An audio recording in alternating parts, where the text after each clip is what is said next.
top line trigger. I am currently sitting afloat in the back of the boat. Today's episode will be winter mullet on the float, off the back of the boat. Now there's a bit of a backstory to this. Pretty much the first sea fishing I ever did, near enough, was mullet fishing with a float off the back of a boat, and that boat was my granddad's boat in Torquay, and we're talking a long time ago now. God, at least 37 years I'd say, maybe even 40 years ago, which is a long time, but I vividly remember it. It was very, very exciting visual fishing. Grandad was a mega passionate fisherman, like all the men in the family. Well, I'm hoping my daughters will follow suit. And he had a little boat, I don't know what it was, no idea, it probably was something like a Shetland 525 or something like that, but he had that moored in Torquay harbour. And yeah, we had a session there after the mullet. My sisters went out with him before I did, if I remember correctly, and they did really well. We didn't do so well as they did, which was a real bone of jealousy for me at that time. But yeah, so this is a sort of remembrance for me granddad, and the influence he had on my dad, and subsequently the influence that my dad had on me in my fishing life, basically. Recently I was in a local charity shop in the town near to where the mooring is. I'm an avid charity shop rummager, and I saw an old rod bag. What's in there? Picked it up and had a look, and there's a beautiful old Aiken Superflex 9 foot, I'd say, coarse rod. Now when my granddad died, I actually inherited one of his fly rods, which just happened to be an Aiken.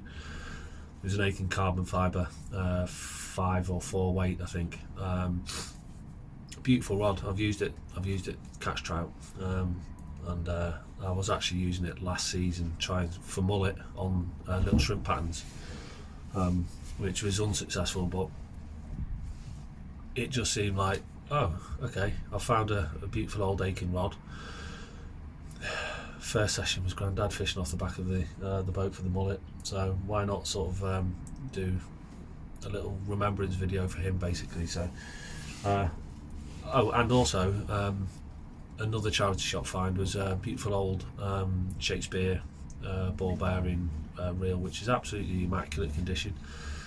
So I thought I'd put those pieces of tackle together, which would be sort of relevant to Grandad, and see if we can get a mullet off the back of the boat. Now there's some real big ones in here. When I've been doing here, stripping the boat and getting it ready for priming and painting, etc., there's been some real submarines swimming around. I'd say some of them are like, 5-6 pounders, definitely. Some big bass as well. I haven't seen them, it's quite cold now, but yeah, the mullet are there, and I think if we put some bread down the side, we could be in with a good chance. So this is the rod, anyway, which is a lovely thing. That's the reel, which is a Shakespeare 22102 ball bearing. Now I can imagine back in the day that was a tarty bit of kit. And this is the rod. It's absolutely immaculate, beautiful thing. Nice sort of like purple anodised butt cap on there, brass fittings. There's the it's called a, I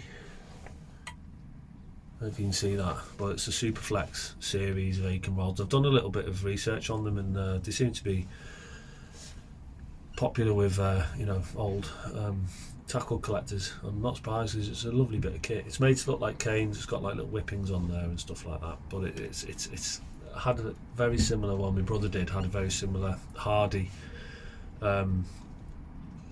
spinning rod that was off Grandad as well, actually. That ended up in a carp lake. But yeah, it's a lovely thing. Sort of the brass ferrules on it and everything, brass rings. Very, very nice. Very short. And the rig is just going to be just a simple hook with a little lead, little shot, BB shot, or Swanee I think it is, and then the crystal waggler. So it's sort of fishing almost lift method as you would for tench in a because it's very still here in the marina, so that lead will just be on bottom. It's a weighted waggler, but it's still just got that sensitivity. I think most of the takes will just be a slow go away anyway, but if it picks the lead up, you'll nose, it'll just start dipping. Very exciting fishing. So yeah, the old school gear, old school memories. Let's see if we can get one. Okay guys, I'm literally shaking. So excited. It's crazy, isn't it? Fishing for 40 years and you still get the excitement shivers.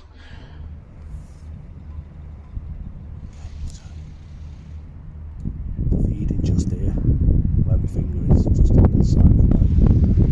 So I'm just going to put a bit more bread down. And hopefully from this angle we'll be able to see the take. That's it really well.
Big fish.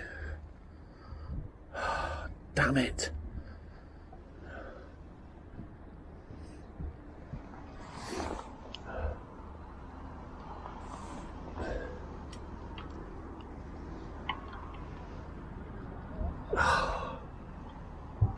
Damn it!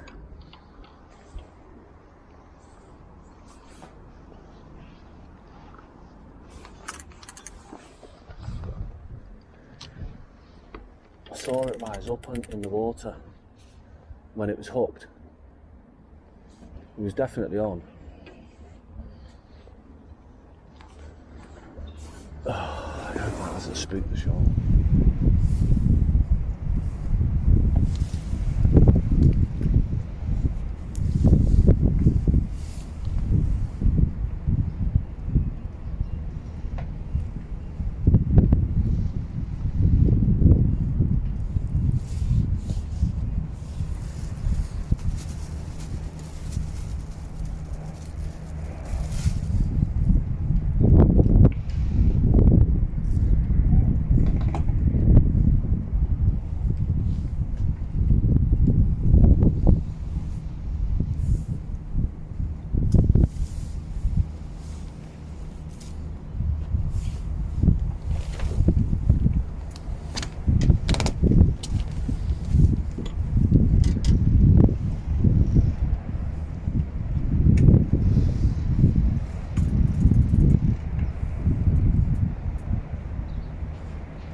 to you, Grandad.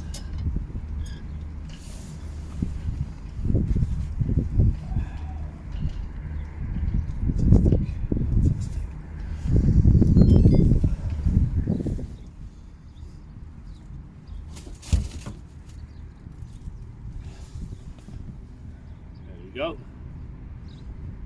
Silver ghost off the back of the boat. Great stuff.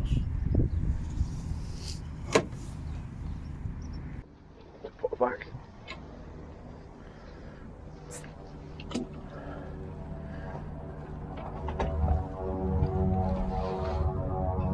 See you later, alligator.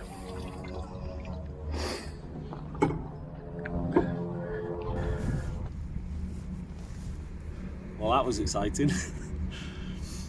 such great fun. I'm going to put some more bait down and then rest it for a little bit, see if we can get another one, get a big one. The first one I hooked was bigger than that. I mean, that was a nice fish. It was probably about, what, £3, something like that. But the other one looked much longer than that. Great fun on the old gear. It's perfect little mulleting rod, that. It's through action, you know, because they've got quite, you know, you can pull the hooks out of mullets' mouths easily. So that was it's an ideal little mulleting rod. You can keep it on the boat. Great stuff.